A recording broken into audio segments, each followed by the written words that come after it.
This is Team Objection Podcast for July 12th, 2022, episode 536. Only two people on the screen. It's me. It's Dave. He's over there. He's right there. It's Chris. I'm very angry at Sean. Like he said, yeah, I'll make it. Don't worry. Oh, work's really tough. I'm like, bitch, you work from home. I'm mad at you. Yeah, you two can continue to fight to the death when he gets mad at you for being late, and then you get mad at him for not being here. And I'm just here every fucking time, so I don't really care about your squabbling. Well, I understand that, and you are, exempt from any criticism when it comes to this, but also I was late literally once. Once. But that was one too many. That was Yeah, of two course. too many. Okay, I see. The one time I was late was too many. However, when he rolls up 3 seconds before you start recording, that's okay. And he has, like, eating on the air, which That nobody actually cares. I think that, like, I if people do. don't like that, I understand why people don't like it, but it's like, get over it. Like, It's don't more look. so that it's brazen now. It's like, oh crap, I'm just got to finish this last thing. It's like, oh, we're gonna start the show. Let me make dinner. It's like, no, don't do that. Maybe he'll pop up in the chat and defend himself. Maybe I not. I hope don't so. know. I hope so because that would show commitment to the show. Burn. Wow. So this is going to be a little self-indulgent tonight. But we brought it up last year, and I figured since some things happened, we might as well talk about it again. Plus, there's still no Kevin Durant trade, so we can't talk about that. Who knows at this point? Who knows? There isn't even a DeAndre Ayton trade yet. He's still technically, like, I guess he's not unemployed, but he's not under contract. I guess he has a qualifying offer that eventually will kick in, That's right. right? But that's not going to happen, No. right? No, Right? and he'd be a fool to take it. I think anybody would be. I mean, especially a big, though. All it takes is one bad injury, and then all that money just goes. I mean, I know this isn't our topic, but like do the Suns actually have a offer to him, or are we just waiting to see what the market does? Or are we gonna put some, I don't know. I don't even know what's They're going not in on. any rush to do anything. I mean, at this point, it's somebody else makes an offer and they decide to match or not, or negotiate to sign and trade, or. Yeah. So, anyways, at some point, hopefully, we'll be talking about a Kevin Durant trade. Everybody keeps saying it's going to happen. I still believe it's going to happen, but I also don't get too excited about anything until it's 100% done. So what we thought might become an episode multiple times in the last 2 weeks has instead kind of fallen into something else. Can't really do the game show again yet. I don't quite have it ready anyways. I have 2 of the next 4 games done. But also, I mean, no Sean, and he's going to want revenge. And we just did the big review episode last week that was supposed to have been this week. It's a whole thing. So anyways, we're going to talk instead about disc golf. Now, I know you're like, wait, what? But I sort of have to. So I'm going to just kind of bring you along for a ride, do a little story time over how the weekend went, because this is the biggest event of the year. It's the only 3-day tournament in this area. Everything else is either 1 or 2 days. And it's also the biggest. I don't think anything else is going to come close to the 180 entrants that were across the divisions for this. So the Tree Bash Open was this past weekend, and I'm not just going to talk for 15 minutes straight. So Dave, by all means, interject, ask questions, etc., because otherwise I'm going to lose my voice and be sad. But I'll just no. Okay, yeah. Welcome to the Me Show. Why do we even have Dave on? I don't know. I can leave. It's fine. It's about time.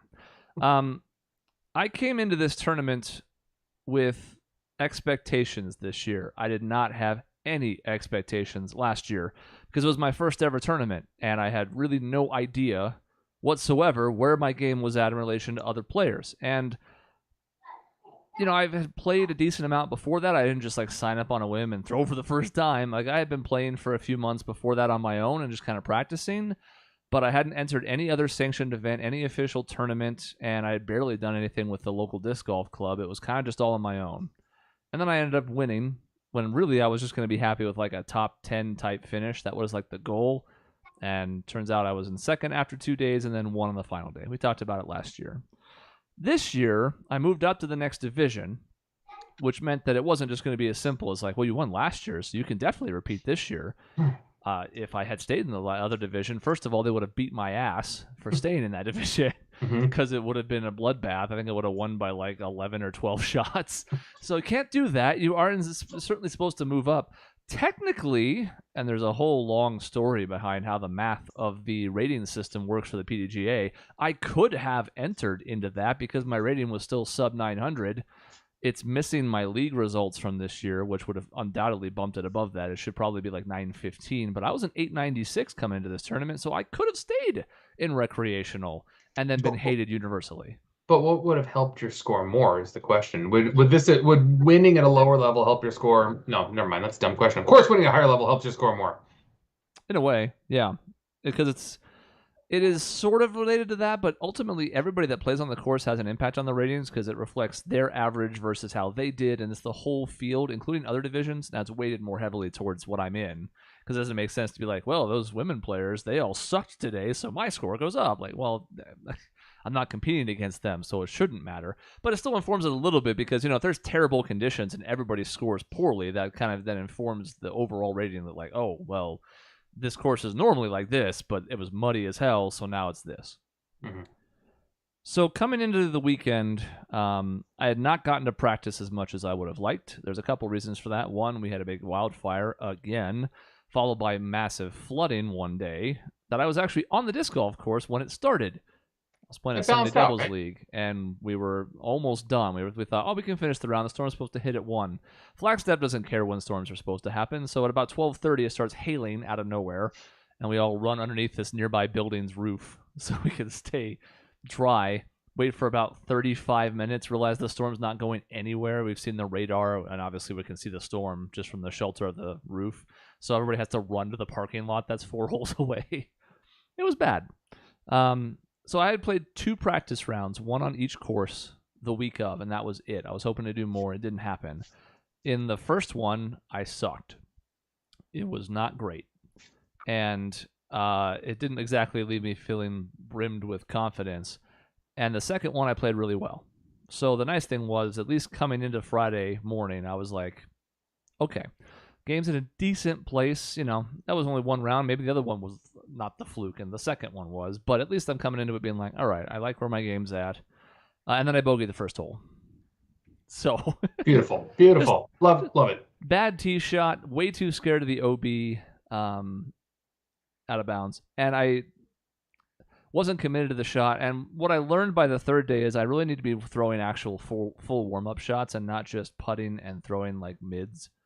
And that sounds really stupid in a way. Like, of course, it's probably better to get your arm loose before you throw your first tee shot. But learned the hard way that day that it was a really bad tee shot. And with out of bounds by the basket, I had to kind of lay up my putt. Because if you miss it, it rolls down the hill, it goes out of bounds. And now you have a 40-footer uphill to take a 5.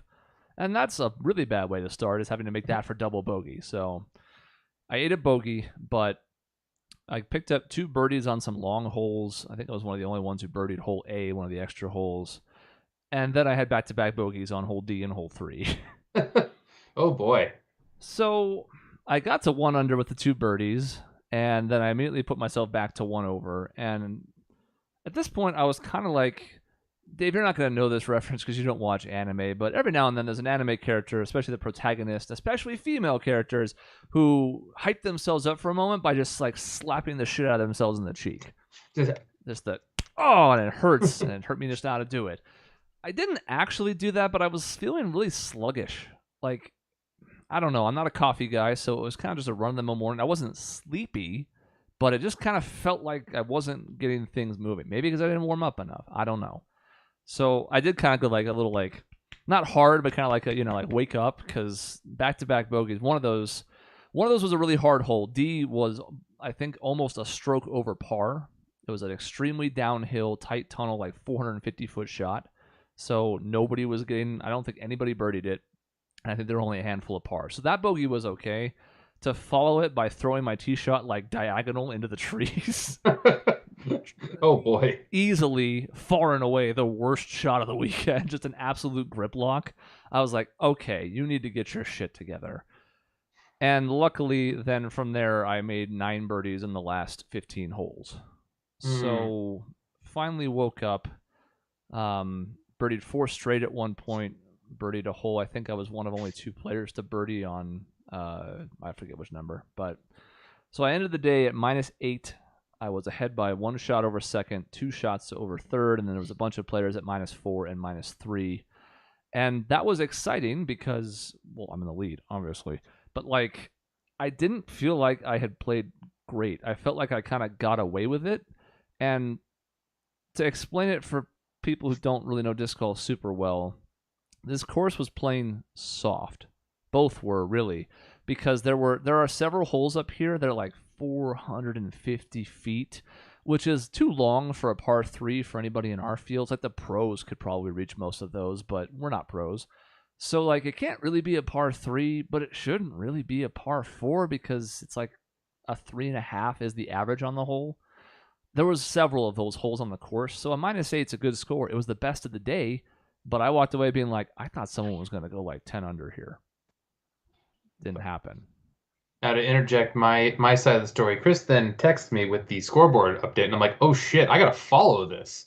So if there was some way I could have done a hole by hole following, it would have been cool, or some way that I could have like followed from like camera type of thing, I would have, but there didn't seem to be. So on the daily, I'm like, all right, he's winning at this moment. Let's check tomorrow, and so I got to see how tomorrow goes. And so I'm trying to play this balance of, hey, you're doing great, keep it up, versus, oh man, I don't want to psych him out. I can't say anything that'll like psych him out. So like I'll just try to be positive and then leave and run away, basically.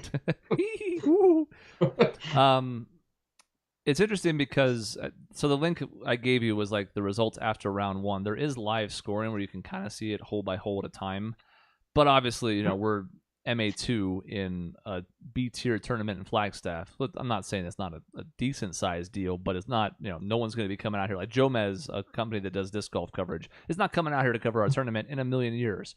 So, yeah, unfortunately, there's no streaming options. I had even thought at one point about trying to do that, but you sure as hell can't do it as a player because there's no time. The pull of that focus would be way too much. So unfortunately, yeah, it was kind of like I know a couple people were watching along with the live scoring, but even that's not super exciting. I mean, it updates about every 7 minutes when a hole's done, and then it just sits there. For the pros, even when you don't have live coverage, there's usually somebody following along with the group on an app called UDisc, and so each throw they're updating like, okay, in the fairway after 1, inside circle 2 after 2 throws, went out of bounds, and it's like you can kind of follow along a little bit better. It's like every couple minutes it updates. Again, that's not going to happen at our level, so it's the best we got. So that actually leads me to a quick question of how do they score this? Is this like an honor system? Are you paired to somebody who's supposed to check you as far as knowing what you write down? Like, how do you officially score this? It's 2 people on the card so that it makes sure that everybody, is not entering in some random score and not having a check and balance to it. And then everybody still reviews the cards at the end, just like golf. Like you look it over before you sign the scorecard. We don't have a print scorecard. We're not signing one, but you still have to everybody kind of approve it before you send it on as a final score. Mm-hmm. I think one of the biggest problems disc golf is going to have to come to terms with eventually, and have to be like, I've been playing for 2 years and now I'm going to fix everything, is that it's way too self-policed. There really should be, certainly at the highest levels, like somebody involved with the tournament, a marshal, whatever, following every group. Because in addition to the scoring thing, which, again, at the highest level is handled by a third party, but at the other levels is not, even in the pros, you're also calling violations on each other, which is awfully tough. The burden of, is this disc out of bounds by a hair or in bounds when it's somebody who might be directly competing with you, especially the final day, because like you're going to be playing with people that are directly next to you in the scoreboard, right? It's a little bit tough. Now, the card has to like agree. It's not just 2 people, but still there's this awkwardness of like multiple pros have talked about, there's this guy who you're supposed to have 30 seconds for a putt. There's a guy who takes like a minute plus a couple times per round, but nobody wants to call him on it because A, are you a dick then? Because like it's not really hurting anything, and B, then the whole vibes of the card get brought down because they're going to be pissed off at you, and now it's like this whole thing. So ultimately, I think as disc golf continues to grow, I think we're going to see some of that go away, and that's going to be for the better. Yeah, I mean that's how golf itself started. Now, the bigger tournaments obviously have marshals who will follow around every hole. But yeah, it's just so difficult to have this idea like I'm gonna tell on you, or someone takes that extra little step to the side to get a better shot, and you don't want to call them on it, but it absolutely helped them. And when you lose by 1 stroke at the end, it's like, well, shit, that changed everything. And so it's just you try to be friendly, and disc golf has this feel of friendliness, but when you get into competition, like you can't you can't be responsible for that, I don't think. And we're playing for pittances. More on Yeah. that later. But at the highest level, they're playing for tens of thousands of dollars now. The sport's growing to the point where there's actually some money involved. Now, PGA Tour players, the majors are probably worth $2 million for first, so we're still nowhere in the same stratosphere.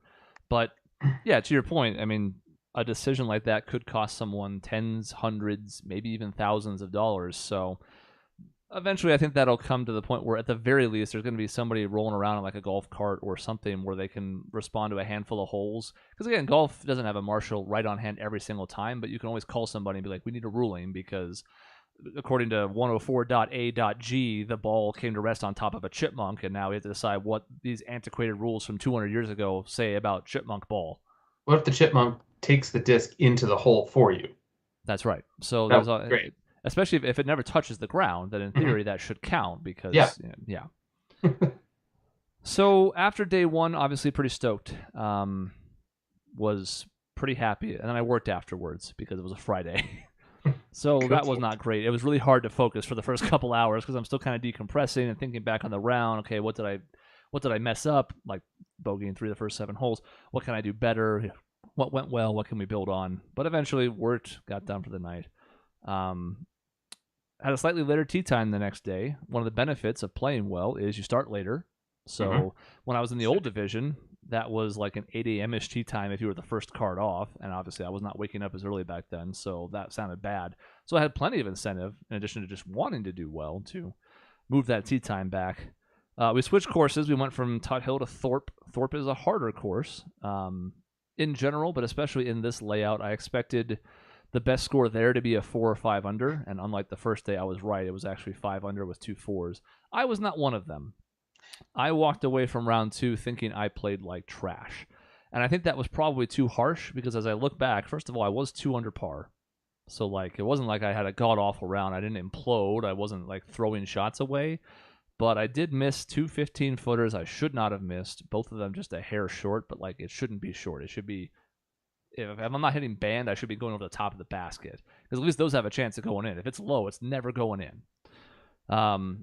I had 1 bogey on the day and only 1 bogey. Just 3 birdies, which was probably the disappointment because the course was, again, a few soft par 4s. And the 1 bogey I was actually happy with because I threw a bad tee shot that kicked into someplace horrendous.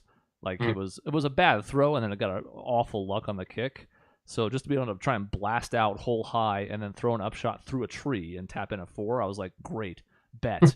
Because it could have easily taken a 5 on that instead of a 4. But that left me in a tie for the lead. I was 10 down, and luckily I was, in the lead after the first round, so I had that little bit of, like, margin of error. The player who was in second was on our card, obviously, because, again, they reorder it by position.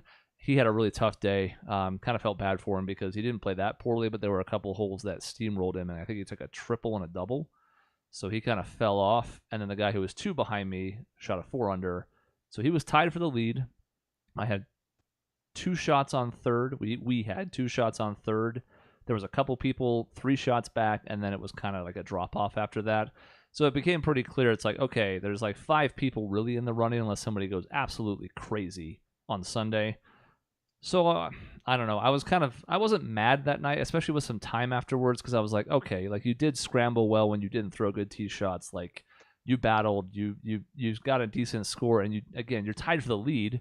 If you had said beforehand 2 rounds in you're going to be tied for the lead, I would have been like, okay, yeah, I'll take my chances. Yeah, that's almost what I thought checking on the second round of scores was, all right, well, tie for the lead. I mean, you can't ask for much more other than being on top. Now, you'd rather obviously be far and away on top, but there's certainly worse things than being tied for first. So it is interesting, I think, that they change the course. Like a lot of the times, I mean, I'm just equating this to golf, is part of the challenge is playing the same course multiple times so that you really show who has the true mastery of the course. Changing it up just introduces this whole new element of maybe there's a 1 hole that you just can't throw far enough, or there's a curve that you can't solve, or something like that. And especially one that since you don't play it repeatedly, you can't figure it out. So it could really mess somebody up, like the person maybe on your card that got a triple and a double. Like that hurts, and you don't recover from it. So it's interesting that they switched it up. Yeah, if you don't count that course, he was 15 under for the tournament. He played Tut Hill well Friday and Sunday, but Thorpe ate his lunch. Yeah. So, I mean, it's interesting because, unlike golf, yes, there is a way to have multiple pin positions, and some of the courses could move the baskets, but it's not like in golf where it's like, okay, the first day it's like the middle of the green, and then when it comes to Championship Sunday, you tuck it by a bunker to make it really hard or something, right? Because it's still the same green, and everything up to that point is still the same. You don't move the tee pad 100 feet somewhere else and then be like, I don't know, hit a new tee shot. So they have to do something to mix it up. It is kind of the trend to play multiple courses now in most of the high-level disc golf events, just for variety's sake. But it does create some kind of interesting competitive imbalances, like you said. I mean, the pros, this was the amateur weekend. This upcoming weekend's the pros, if they can play through the weather. We'll see. And they're going to play 3 different courses. They're going to play Tut Hill, they're going to play Thorpe, and they're going to play fucking Snowball. Oh, my. Oh, my. So you want to talk about a course that's going to swing some outcomes. I mean, if people don't know what Snowball is, it's the mountain where the ski resort is. That's another 2,000 feet above us at 7,000, and then you traverse another 1,500 or 2,000 feet playing the course. It's just uphill the first 8 holes, and then downhill the last 8 holes. So I've played 2 of those courses. Snowball is not the one I've played. No, we should take you up there at some point, but Yeah. you probably get frustrated because it's easy to lose discs there, especially in the downhill holes. If you're not online, like, see ya. Bye-bye. Well, that's good. They're your discs, so whatever. That's true. And it's going to be really interesting to see the top-level players, especially the ones who are not from here, trying to battle that course. Because in addition to just the vast elevation differences of holes, it could be 150 feet downhill on a hole. You don't see that often. There's also the elevation in general, which, if people don't know, makes discs fly very differently. So they're going to be battling both just for one round and then also the whole tournament, Well, and not to mention, I mean, as I know these guys are in good shape, they're professionals, but you can't prepare for it unless you've been here, of what elevation does to your breathing, to your heart rate, to just things that you're not used to. If you're somebody that's from a coastal area, that thin air makes a difference. And I feel like I'm in decent shape, and it makes a difference when I get up to Flagstaff or when I get up even higher elevation than that. Yeah. And, you can, like you said, you can't really prep for it until you're there. I mean, hell, so not to go too far off topic, but like the pros just had a match play tournament that was in Bailey, Colorado, which is like 10 minutes up I played that course actually, which is kind of cool watching them tackle holes that I've played, but much worse than them. But being like, oh yeah, I remember I took a 5 on that hole. Oh, they parked it on one shot. Oh, cool. They took a 2. I took a 5. They're better than. Yeah. Oh, but watching some of their practice rounds, because they try and get to the event a few days early, or at least one day early, to get a round in and just kind of get a feel for the course. You don't want to play it blind. Mm-hmm. All of them talked about how they're not used to playing at that altitude. So even the pros were having a hard time being like, all right, every disc I throw is more stable, so it's going more left on a backhand or right on a forehand than they're used to. And some discs became almost unusable because of how drastic the changes are. So that's one thing that's given me some confidence as I learned more about the sport, was like I started off on kind of hard mode in a way. Now, wherever you're at, the disc is going to fly consistently. It's not like it changes. But, you'd see reviews about this disc flies straight, and it doesn't up here. It absolutely doesn't. It goes left. So it's all an adjustment. It's going to be interesting to see how some of the people from other areas, especially like, I know there's at least a few players in the field from California or the places that are sea level, because, Phoenix is 2,000 feet. This is going to be an adjustment for them, something fierce. Yeah, no kidding. And that was probably true in this tournament, too, by the way. For the amateurs, there were players from Vegas and California, the Phoenix area around Arizona, that I'm sure went through the same problem. And we even talked to some of them. We met a couple on the course the day before talking about the same problems. But that's the home court advantage, baby. It's the same as like the Jazz or the Nuggets or, whoever. We got to play it up. Yep. We have to go backwards slightly in the story to set the stage for Sunday. Okay. On Friday night, I was texting a few folks about how things had gone, because I was proud of how the round was and just, trying to stay upbeat and focused.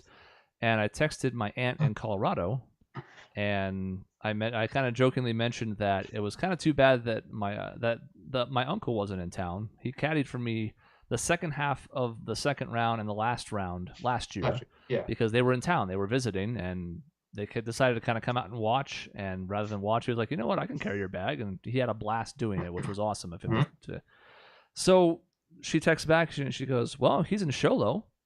Oh. You can always reach out and see. And I was like, I don't want to just text him about coming up here to carry a bag for me on Sunday. But ultimately she was like, he did have a great time doing it. And I was like, okay, I'll give him the chance to say no. It'd be awfully stupid to make the decision for him. So I call him up Friday night and kind of be like, hey, it's kind of weird and short notice, blah, blah, blah.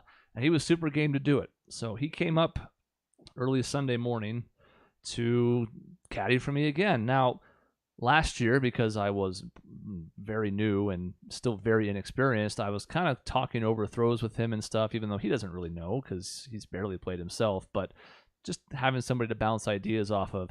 I didn't talk to him a whole lot this Sunday because now I know what I am as a player, what type of shots I can and can't do. There's areas which I'm obviously going to kind of try and keep getting better, but for the most part, I know where my game is at. I know what my plan of attack is on every hole. So still, it was really nice having him there as like a steadying force. He was keeping tabs on the score. I didn't look until the 10th hole. I didn't want to have any distractions. I knew where I was at because I'm playing on the same card as the other leaders, so I could tell, like, okay, here's what's happening. So having him around was a tremendous help. I thanked him profusely. We went out for a nice steak dinner at the steakhouse where there's people who sing, and he happened to know someone there. It's a whole long thing. But one of those things where it's like, it must be meant to be, right? Like those signs the universe are coming together. Sunday's round, I was like, okay, I made 3 bogeys in 7 holes Friday. We're not doing that again. We probably can't afford to do that again, but either way, we're not making that mistake. If you're going to make a mistake, make sure it's a mistake in the correct direction.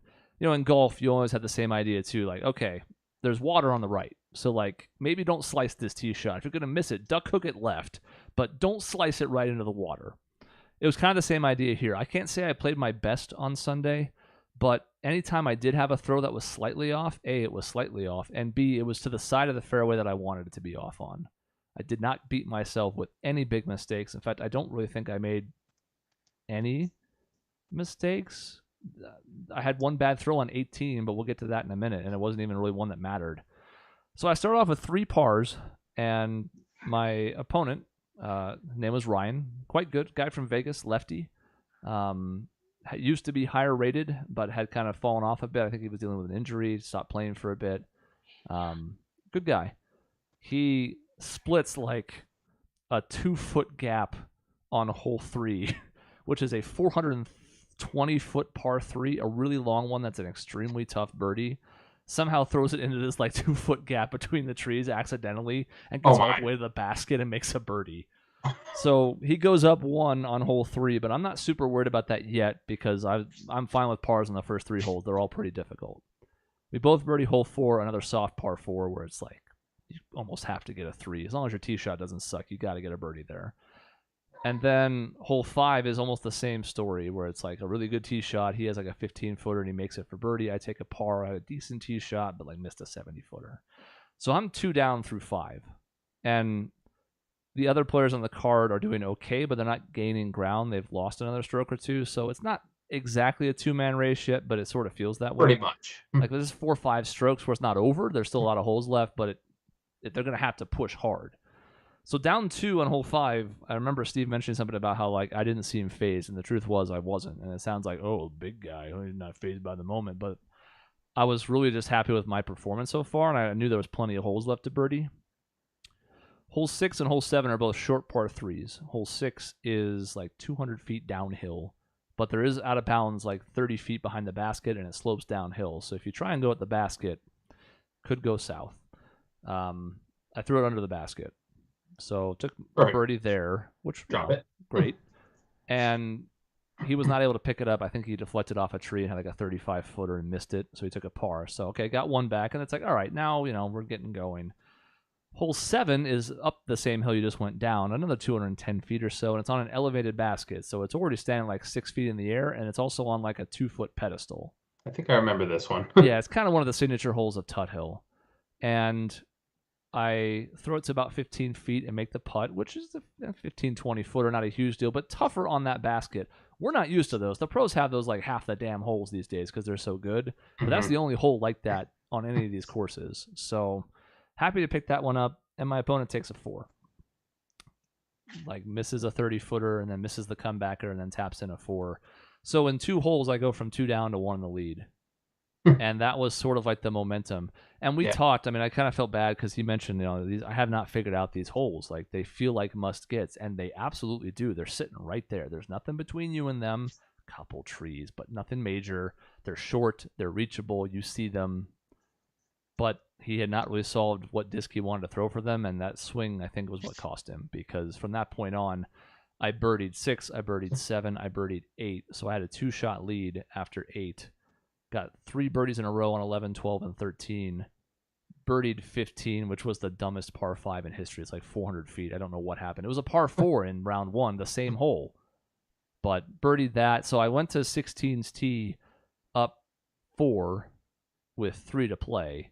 Just don't mess up, basically. Yeah, and at that point it was like, okay, now I'm not even really worried. I don't really have a problem with pressure anyways. And this was true last year when maybe then I was too naive and I didn't know any better. I don't know. But didn't really feel the pressure then when I got the lead late. And here, now with that kind of a lead, it's like, yeah, like you said, the only hole that has out of bounds is 18. 16 and 17 are both pretty easy par 3s. So it was like, all right, just don't do anything massively stupid. Just get 3s. That's all you need, really. Like, unless he's getting holes in 1s, you're pretty good to go. Mm-hmm. And at one point he cuts it to 3, but I get to the 18th tee up 3, knowing that, okay, this is a par 5. And if you remember this whole Davis, the long one that ends up over there by the parking lot, and it was in the farthest position, so it's in that little like peninsula surrounded by out of bounds. The road behind is out of bounds. The parking lot's out of bounds. The road right's out of bounds. So like it is possible to take a big number there. I saw a 7. So, stand on the tee up 3 though. It's like, okay, if I par this, even if he eagles, which is the best any of us are going to do, that's still enough. Mm-hmm. And that's a tremendous comfort because then you're not worried about, well, what if I hit a tree and it kicks out of bounds? Or like, well, okay, you can still say par then. So throw a tee shot down the middle, threw an upshot that got a little lucky to miss a branch. I will admit that was probably the one shot that got lucky that day. Then I had a third shot with parking lot between me and the hole. We're not messing with that. Why would we bring out of bounds in now when we're not taking a 6? So I tried to throw it like around and bunch of trees in the way. I hit one. So that was the one bad shot, was like I threw it like 20 feet. But even then, that got me to the point where I could jump putt it to the basket. I threw it underneath and tapped in a 5, and I was the back-to-back Tree Bash Open champion. There you go. So moving up a level. Well, first of all, I was able to, like I said, see the score there, which was super nice to see, and try to send a congratulations text. But no, I didn't want to hear anything about it because I knew this was going to happen today, so I had to hear about it here. But moving up a level, what does that mean for you going forward? That's a good question. Why don't I switch to the next slide? There was a picture of me with the trophy for the audio listeners. Different picture of me with the trophy. I wish I had pictures of me playing. See, now, okay, that reminds me of the other question I was going to ask. So you mentioned the fact that you got your uncle a steak dinner. So if I caddy for you, do I get a steak dinner? If I win. Well, then hell, when's your next tournament? 2 weeks. Cool. All right, I'll be there. You want to come up here? I'm going to Pine Top. Yeah, that'll. I have somebody I think I can work out. No, I don't know. I have a family and whatnot. But if it means steak dinner, I could probably figure something out. So I'm actually not sure what's next. I have some idea, but there's some question marks. I signed up a couple months ago for this tournament next weekend in Pine Top because I think we had just a shitty stretch of work, and I was like, I'm going to get something for myself. So I got a hotel room, and I'm going to go play down there, and we'll see how that goes. That is a North American Disc Golf Tour qualifier. I think it's based on field size, and I don't remember how many are in my division, but I think it's top 3 or top 4 will qualify for nationals in October. There's 2 of those coming up. I'm playing that one, and there's one Labor Day weekend in Flagstaff, which will be played on Snowball for part of it. That are the 2 upcoming tournaments I have on the calendar. I can't really play a lot of these. If they're here, I try and play them because they're here, so it's easy to work around it, even if I have to work. But as much as I'd like to, I can't really be traveling down to like Phoenix for 2-3 day tournaments because I just can't swing it with work. So what am I doing next? I'm playing those tournaments, but I kind of think I had to move up again. The trick is I'm signed up for the current division. I think I can still change it, but then it's like I was kind of playing this whole year up till now in this division. If I'm trying to qualify for the national one, my only chance is probably to stay put. But then am I a fraud? I don't really have a great sense for it. I'm going to talk to a couple people who've been around the community a bit and see if I should move up for these tournaments or not. Because I don't have a great sense of it. The next time the Tree Bash happens, I'll absolutely be playing in the highest division. I'll take my lumps. what does it mean as far as my status as a player? So last year, the rating system again is kind of convoluted and not necessarily obvious, but the easiest way to think about it is it's about 10 points per stroke. So last year, I think I averaged 890 when I won the tournament at the recreational level. And right now, my rating says 896, but it should probably be about a 920. I averaged 939 in the 3 rounds in the tournament. So that means I'm about 4 shots better than last year, kind of. The pros are about 1050. The best pros are 1050, so they're about 11, 12 shots better than me. So plenty of room to grow. So, like, I'm 37 years old. Spoiler alert.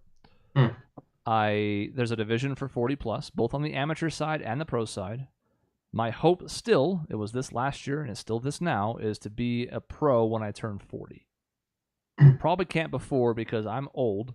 I'm on the wrong side of my career already, even though I've just started. My athletic ability is not going to improve. Now I can get better technique, better form, better course savvy. Like, I can still get better for sure, but like, I'm not going to throw farther in 5 years than I am now because I'm going to get older. Age. So I'm kind of on track. I think to compete in MP40, so male pro 40 plus, I'm going to have to be 950 plus. And right now, this last tournament will probably move me up to like 925. And I still think I have plenty of room to get better, but we'll see. I don't know. It's just kind of the point where it's like I've thrown discs for a long time. I played Ultimate for a decade, and obviously this is very different in both the discs you throw and just the idea of it overall. I don't know. I guess there's still no ceiling yet. It's tough because the goals you want to set in this, again, the ratings are kind of weird to begin with and intangible, but also it feels like you have to do it all at once. Even though it took me the better part of the last year to get to where I am now. I would not have been a 930 player 6 months ago. But I don't know. I wouldn't have thought I would have won this both times or even once, probably. So I guess we'll see what's next. I mean, if nothing else, it feels nice to have a hobby in which you can routinely be one of the better people out there.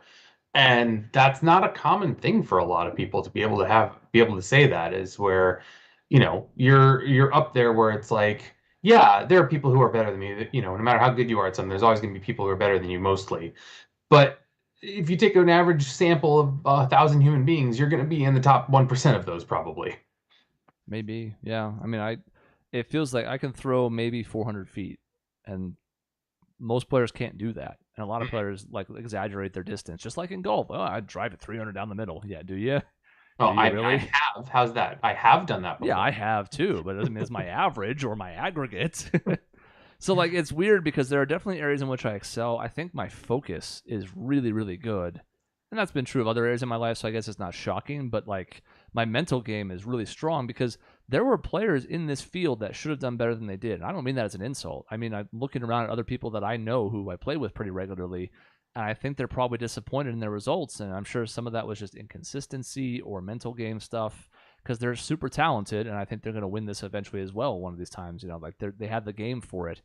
But, like, I never had even a consecutive shots where I was, like, kicking myself or off the game plan. Like, it was pretty much lasered in from the start. So that's a strength of mine. And like you said, it's kind of weird.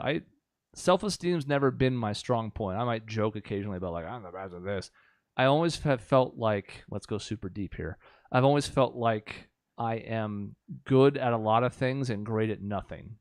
Like, I can sing. I can play the piano by ear. I've built a fucking television show. I was really good at Stepmania.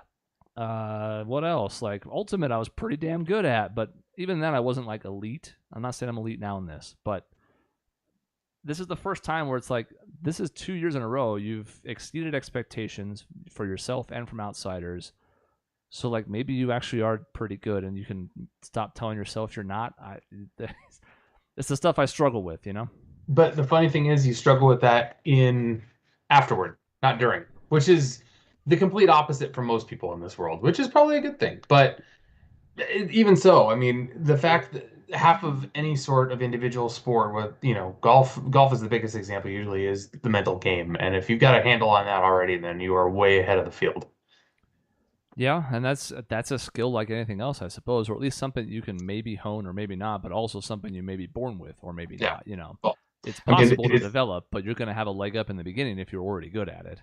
one of the biggest hurdles anyone can overcome if they don't have that natural innate ability. Yeah, and hell, we've seen that happen. Like to use the golf example, I mean, look at some of the players who've got like the yips, who have gone through 4 swing coaches in 2 years, who have six putted or like triple bogeyed a hole because they just got in their own head. They made bad decisions, they had bad plays, and then threw it all away. Like What it was it, happens. Greg Norman that was like lost an 8-stroke lead in like the last 9 holes or something like that in the Masters? It's just like how does that happen? Yeah, Jean Van de Velde Yep. at Oh, the British that Open, taking trying to like hit head out of the water, that one. yeah, Yeah. hitting out of the creek, taking a Yep. 6 or 7, whichever it was, and losing in the playoff. Or I don't even remember if he made the playoff. He might have been so bad he missed the playoff. I think that's what happened. Yeah, Yeah. I think I remember that, which is crazy because I remember him more for losing than I ever would for winning. Yeah, which sucks. I Yep. mean, Phil Mickelson's obviously has had a decorated career, and now maybe he's thrown it all away with this LIV tour. But we're not talking about that right And now. gambling. And gambling. But like one of the things he's going to be, would he if he hadn't won a bunch of other majors,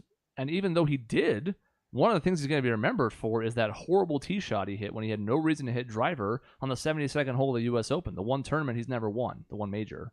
Mhm. Like he's won every other major, a couple of them multiple times. He had a decorated career. He was easily the second best player in the world in an era where Tiger dominated. But one of the things people will always talk about is him duck hooking a tee shot on the 72nd hole at Winged Foot when he had no reason to be hitting driver off the tee and taking a double bogey and then calling himself an idiot afterwards. So it happens to even the best people. Mhm. So I guess that's an advantage, and I don't know why I can block those out in the moment and then before and after be like, oh, I don't know, what if this happens and I'm not really that good and they're so good, and like I don't know, maybe I guess it's better that way than the reverse where you think you're great and you fuck up when it matters. But I'm still kind of like, I don't know, I guess this year's made me realize like I can't just sit here and like be meek about it because it's going to come off as like false humility, and that's not what I'm aiming for. But I guess I have to accept that I'm pretty decent at this. Oh, and that's what any.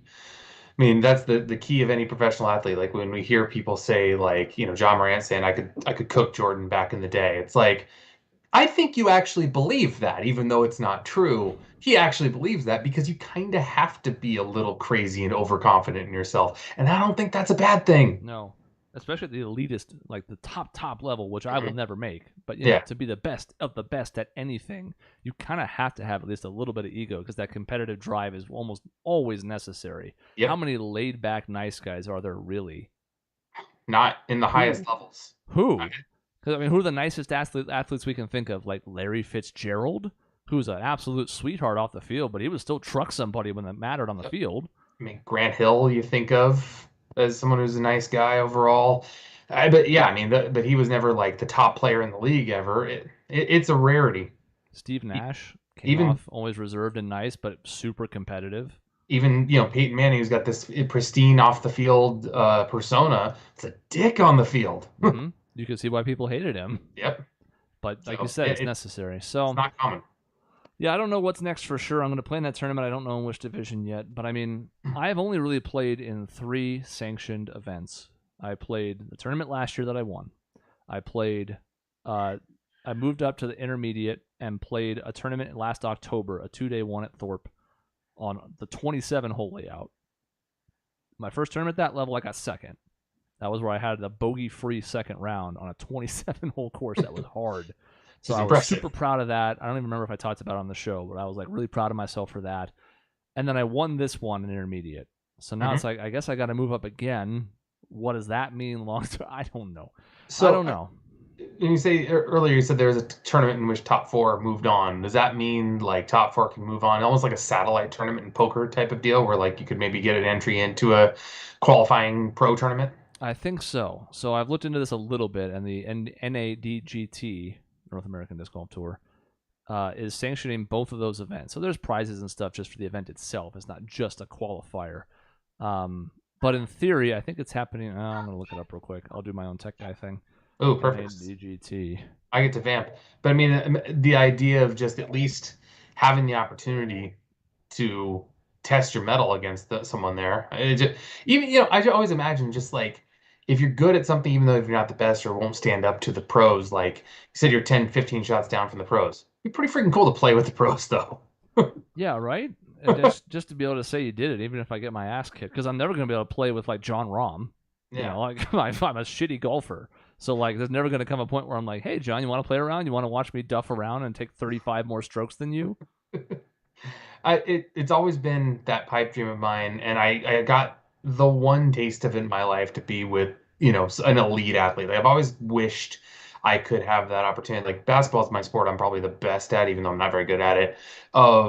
Man, I want to play with like the elites. Like, have a game where I would run with the elite guys just to see how it is. I know I'd get cooked, but it'd be really cool to just feel that feeling. And I had a couple games in college where I had some of the guys who were on the ASU basketball team who were playing in the open gym, and it was cool to play against them. And that's the best I ever got, closest I ever got.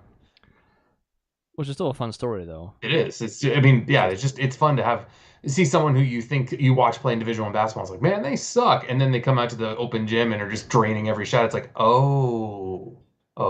And I mean, when we think about it, James Harden at one point was probably the best player in basketball. Yeah. At least for like a year. You can argue it, but like he scored like 36 points a game that year. He was an MVP once. Yeah. The national, what do you call it? Amateur qualifiers are for a tournament that's happening in October in Austin, Texas. Some events only the winner gets an invite. Some of them it's a percentage. Looks like it's about 10% for ours because I think it was top 3 in a 30-person field, top 4 in 40, etc. From what I understand about the event, it's kind of one of those where like they don't expect everybody who qualifies to go because it is a trip across the country for some. I mean, if you qualify in Maine, going to Texas is a bit of a journey. I don't even know if I could swing it if I did qualify. Maybe. It's 4 days. It would be awfully fun to do it. I do have 2 cracks at qualifying because, again, there's the one I'm doing next weekend and then the one here in Flagstaff Labor Day weekend. So I guess we'll see. I mean, I have to qualify first. So we're not going to get too far ahead of ourselves. But in theory, if I can finish in the top percentage, if I'm staying in MA2 or intermediate, I feel like I have a pretty good chance of qualifying in one of those, especially the one here because I know the courses and that's going to be an advantage. But I guess we'll see. Maybe I'll play in the national championship. I don't know. I can't wait till the fact that this show will end because Chris got really fucking good at disc golf. That's what's going to be the end of it. Great. Yeah, bye everybody. It's been fun. It's been 536 episodes, but I have bigger things now. So that's enough of me talking. But yeah, I'm just proud of myself, and it's sad that feeling is so foreign to me. Well, it's just rare to be able to celebrate your own accomplishments. I mean, even stuff in your own regular day-to-day job. I know it's just kind of like, well, yeah, I should know that. Yeah, there's no big deal that I did that. Everyone knows how to do that. I like imposter syndrome is real for a lot of people. Yeah. And it happened a little bit when I got the editor position too. So I mean, it wasn't just like side endeavors or sports or whatever, athletics, but even then it's like, yeah, but this is like a culmination of years of work. And I had worked my way to be next in line, and like I had the leg up on, so like it wasn't the same. There was still some of that where I was like, God, am I really the right person for this? Like I've done this for a while, but it's a big job. It didn't feel like this though. So I mean, it's quite rewarding. I mentioned on Facebook, I was just really grateful. There's been a lot of other people up here, especially who I've played with, who have given little tips or a disc or advice or just been a helping hand who deserves some credit for this as well. But I want to answer Doug's question. Who would take over hosting? I mean, come on, Doug. Like, you know the answer to that. Do you want to have a good show or a shitty show? Yeah, it would be. You would both probably try and do it at some point, and one would succeed more than the other. And I'll let I don't want to pick my favorite child, so I'll let the listeners decide who I'm talking about. Exactly. I mean, so thank you to Josh for the congrats. Thanks, Doug. You can come up and be my photographer / wingman anytime. Let's talk about something else real quick before the end of the episode, so it's not just me. Although, again, I guess this is if I'm ever going to do it, this is my chance. But yeah, I'll just be your sounding board. So, Dave, this is your topic. You explain it. I want to take a break. That's fine. So, video game music has always been Chris's deal. Always been something that ever since I've known this guy for 23 years now, I want to point out that it's been. Almost 23 years that we've known each other, which that's kind of crazy in its own right. I don't want to interrupt your flow, but I saw that today, I think, or this week, is like the 20th anniversary of the By the Way album, and I was like, oh, God. Oh, boy. And that's true in the back of your head. It's like, yeah, it's been a while, but just seeing it just hurts. Yeah. So in our early years of friendship, I never really paid attention to video game music. It wasn't a thing. as I've grown, I've really started to appreciate a lot of it, and I've found after replay viewings and the difficulty of obtaining this, Sonic the Hedgehog 3 has one of the better video game soundtracks. I absolutely love some of the tracks, specifically the Ice Cap Zone, the Carnival Night Zone, and the Launchpad Zone. There have been there's been issues as far as re-releasing Sonic the Hedgehog 3 over the years. There's been stories about how Michael Jackson had worked on the music for Sonic the Hedgehog 3. How much he actually did with it or didn't do is kind of still up for interpretation. However, due to that fact, we haven't gotten a great re-release of Sonic the Hedgehog 3 on any platform. I've been looking because I love that game. Well, I finally released Sonic Origins about 3 weeks ago, and I found that just on a whim, just happening to look through the Switch store, and I'm like, Sonic Origins? Well, let's see, it's a new Sonic game, and I said, oh my god, there's Sonic the Hedgehog 3. It was $40. I'm like, I don't know that I want to spend $40 on really one 25, 30-year-old game. I don't know if I feel like doing that, so I didn't buy it right away, but I figured I'll go read some things. To come to find out, they do not have the original music on this. So I actually tried to prep myself here. So Chris, I want to play the old Sonic Ice Cap Zone. This is the first one I wanted to play here to see if anyone remembers this, first of all, just to get a taste for the beauty of the old music. I have the first one queued up. I don't think I can start at a certain point easily, but we'll just listen because it's really good anyways. Yep. And this might still be... Look, I haven't ever sat down and tried to go through my list of like the best video game music of all time because, God, that would be an undertaking for me.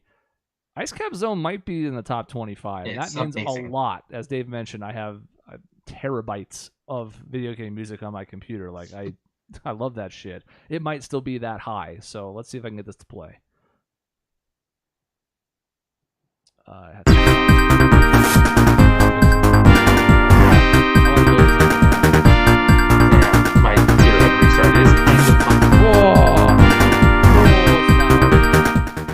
we go. That's pretty good.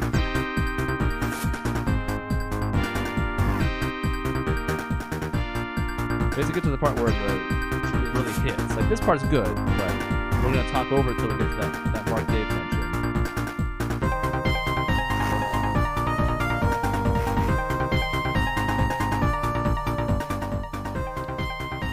I'm going to just put it down in the background. So, I mean, this is just hits. I don't know. There's just something with the high pitch coming in, the drum, the percussion line in the back. Just fantastic music. Like, this is one that, like, my son asks for in the car, and I'm like, yeah, sure, no problem. You got it, buddy. I'll play this song for you. However, Sonic Origins. Yeah, then there's this other one. Let me now change the source of this. So, properties. Yep. Toss this song. We're gonna listen to what Sonic Origins did to this song. And the reason I won't be buying Sonic Origins.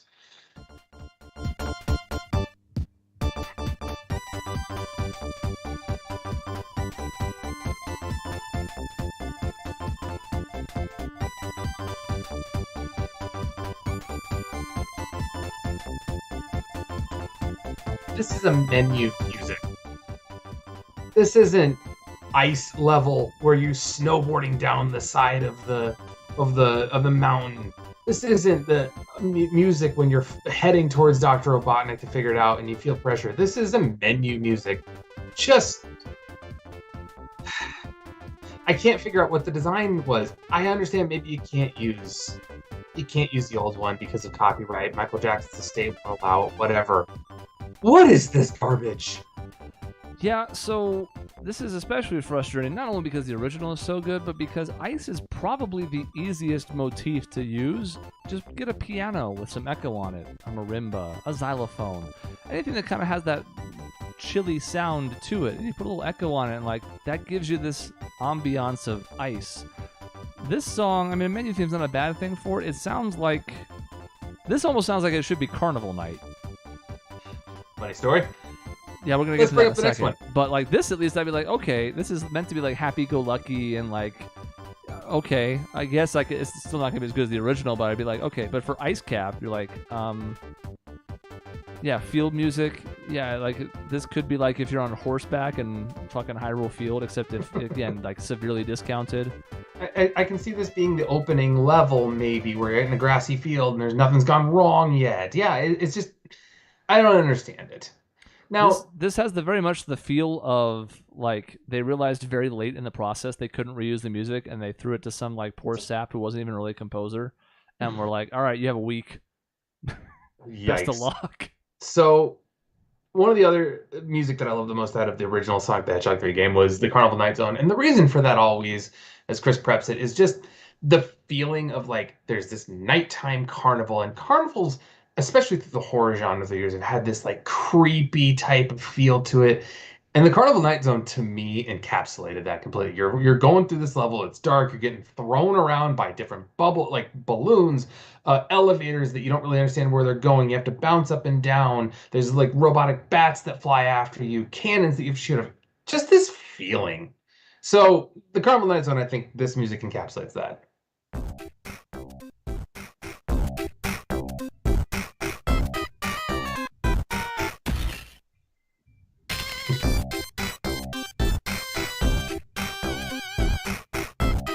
Including just the circus motif. Yeah,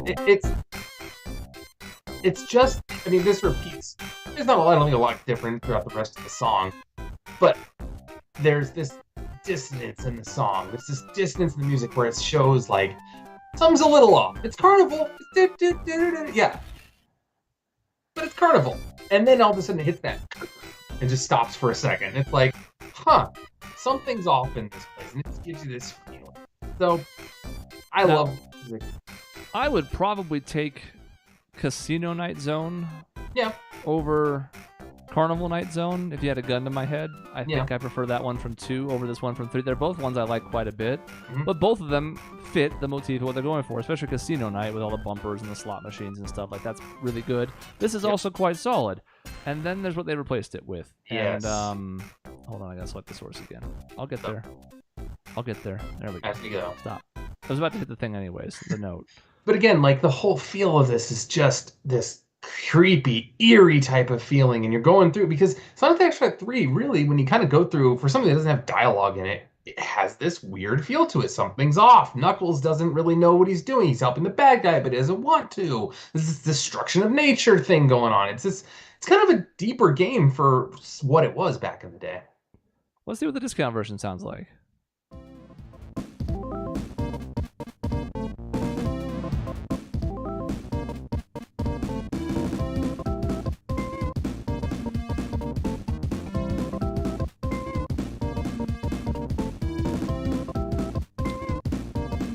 Now, this one at least kind of fits.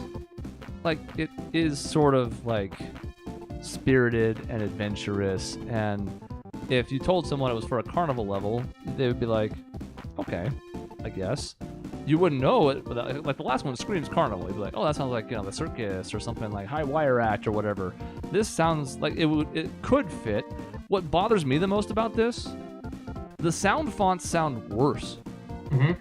Like, back then, all we had were either 8 or 16-bit sounds to play with, so everybody had to do tremendous work with their melodies to create memorable hooks, especially on a 30-second loop, which a lot of songs were back then. This has been made in 2022, the year of our Lord, and it sounds like no one bothered. If they want to replace this level and change it to a daytime theme and have you go through a carnival with this music, okay. As someone who grew up never really understanding how music affected a scene, and then I hear this, trying to play this level at nighttime, going through here with this happy-go-lucky type of doo-doo-doo type of feel to it, yeah, you feel like everything's okay. Carnival Night Zone original, you feel like something's off. Completely different experience from the music. I've never been a music guy. Man, this hit me hard for some reason. Maybe it's just how much I enjoyed the original Sonic. Well, I think it's part that. So it's part encroaching on your nostalgia. It's also part you don't notice how good both music and sound design are for things until they're wrong. Because, if a good sound folio or a good background music for a stage, it shouldn't stick out. Maybe it's still really good and you remember it for that reason, but it shouldn't stick out because it's a discordant mess. And this is just like hell, it's already even over. It didn't even loop. It just stopped. It's like, yeah, we're not even going to loop it. That takes extra time. We have no time. The game's going gold. We have to ship it now. I've been waiting. There have been re-release upon re-release of Sonic 1, Sonic 2, Sonic CD, Sonic Spinball. So many re-release of games. I mean, there's a goddamn re-release of Sonic 2 on an Apple TV where you play with the touchpad of the Apple TV remote that you can play with. And Sonic 3, which honestly, Sonic 3 and Knuckles was one of my favorite games as a kid. Even though I never owned a Sega Genesis until I was 18 years old. It was just one of my favorite games, and the entire game Sonic 3 was perfect from the level of the bonus levels trying to get the Chaos Emeralds, the feeling of the game, this eeriness, this sense of dread that goes out through this entire game. And I can't get a goddamn good re-release. All I'd love to do is show my kids this game. They like Sonic. My son loves Sonic. He liked Sonic 2 when we played through it on the Apple TV. But I just want I just want that feeling available, and I just don't know that it's going to happen. Call it nostalgic, call it just hoping for a time in the past, but it just feels shitty that all it is that rights for a couple of songs are really holding this up. It's an interesting discussion that we could go much more in depth on. I don't have time for, or probably interest, but just talking about rights holders and what all this means and like how much do you need of the original material to actually make a remake? How much do you lose if you're missing pieces? You know, at what point is it enough to be a nostalgic factor, but you're still missing pieces? So like how much, 80%, 90%? What do you need to have it still feel like the original? How much can you afford to leave off? Not this much, apparently. We found some kind of limit. It's like you talked about too with the availability of pirating games. It's not hard. I mean, people with a decent PC, I've never really done it myself. I've never put much money into investing into a decent PC. I've never really been one to play ROMs. I don't have a control. I've never bought a controller that plugs into my computer. It just hasn't happened. But it's easy. I know it's easy. It's that easy out there to get what you want. Much like it was with Rock Band, like you've talked about back in the day, where you are more than willing to pay the proper price for songs that you'd like. And you've had songs that you've maybe downloaded before, but then paid for when they've been released through the normal store because you want to support them. I want to support the people who I want to support the people who make these types of things when they produce a good product. I don't want to have to go download something illegally or rip it to find a method to play something that I'd like to play. All they had to do was port over the GameCube collection. Yeah. Which I still own. I think it's downstairs. I haven't played it. I don't have my GameCube. Well, I do. It's in the garage. That collection was fine. Even had a couple of like additions that you would welcome. You know, like you could save, at least in the middle. Like you could save state kind of. Just one. But still, if you're in the middle of playing, you could stop and come back. Like little tiny upgrades, but then it had everything you expected from the original. So they could have just ported over that instead of making this brand new version that was going to be faulty and flawed. So they didn't. And yeah. Cool. Well, Doug, apparently I need to get a Genesis from Doug, and then he needs to build me a PC. So I'm going to have to start putting aside some money for this PC, apparently. So he can probably build you one that's perfect for your needs for like $500. Not bad. You don't need a GTX 3080. You're not gaming to need something of that level. So the times I've actually sat on my computer and played a game are few and far between. I've always been a console person. Cross the obelisk. Yeah, and that was a disaster for me every step of the way. I also just feel bad in general as the last thing on this, and we're just going to skip Devin Booker. I don't care. We'll talk about it with Sean. Yeah. I just feel bad for Sonic fans who just keep getting kicked in the junk over and over and over again, because this would be bad enough if it was anything. Like if a Mario game came out like this, which by the way it wouldn't. Mm-hmm. If a Mario game came out like this, it would be just as worthy of derision. But it's a Sonic game which has had more misses than hits for basically 20 years. The last good Sonic game that came out pretty much was Sonic 3 and Knuckles together, which was groundbreaking at the time with that lock-on technology, be able to mix games together. Groundbreaking at the time. And now, like, what have you got? You've basically got Sonic CD, which was weird with the whole time travel aspect of it, I guess. I don't know. I think there's been other good ones since then. I think your opinion is shared by a lot of people, especially ones who fell off. I think the first Sonic Adventure and maybe even the second one were pretty good. I think Sonic Colors was really good, but they're still the minority, and that's a shame for one of video games' flagship characters. That it's just been mistake after mistake after mishap. We had werehogs, we had guns, we had human sex. We have all these problems Yeah. that it's just like we've lost sight of the core, and maybe the core couldn't hold up, but yeah, it's telling that the games that have come close, either the handful of good 3D ones like Adventure or 2D ones in the modern era, because it's all about the 2D platforming and the speed and not all this other nonsense. We'll see about Sonic Frontiers too, because so far, open world concept does seem cool. Graphics don't seem like they're especially tailored for 2022, so that might be another disaster in the making too. I don't know. Yeah, it's one of those things that I feel like it's not asking for too much when all I want from a game is the ability to play the game, throw in a boss mode, be able to save it. I mean, the Nintendo Switch has a Sega Genesis emulator built into it. It's part of the system. Can we just have Sonic 3 released on that? Can we have games that people like released onto that and not random ones that it was cheap to get the rights for? I understand that it costs money. I understand these things cost money. I understand the work that goes into it, and I appreciate the work that goes into it. But I feel like you're getting a better product if you get things people actually want. There's a larger discussion that I'm sure Sean would want to be part of, Yeah. about just the major franchises in general. Mario, great, fine, doing phenomenally, but like Sonic, we talked about, Mega Man, Gone. What do you do if you're a Mega Man fan? You put all your hope in Mighty Number 9 and it's fucking trash? Great. Like Metroid for about 10 years before this most recent renaissance with Samus Returns, and like it's frustrating, but it just goes to show you, like, Metroid fans are doing okay now. In theory, Prime 4 is still on the way. We've had 2 pretty good releases in a year. But before that, it felt like dire straits. So there's still time for Sonic. There's still time for Mega Man. We get Kirby, the most recent game, pretty well received. Like there's hope, but it's kind of surprising that so many of these titans of video games have sort of fallen by the wayside over time. It feels like, and again, we can talk about this in depth, but it feels like so often the developer can rely on the brand name and produce a crap product, and it affects them so much more down the road when we focus on the short-term profits of pumping out a game. Yep. And to Doug's point, like, yeah, I mean, if the only problem with Frontiers is the graphics, then great. Fine. I have a feeling there's going to be more problems than that, but I can certainly live with that too. Although there are some people for whom, if it doesn't look like Horizon Zero Dawn on the PS4 Pro, then they're not even going to start the conversation. Or like Genshin Impact, like something really cel-shaded. Like, if it's not beautiful, they're not going to engage. And it's like, well, everybody liked Pokemon Arceus, and that game looked like trash by 2022 standards. But we have that. The thing is, we have that ability. You have that ability. Why do you have to use it for every game? When you have a cartoonish character, let's have a cartoonish feel.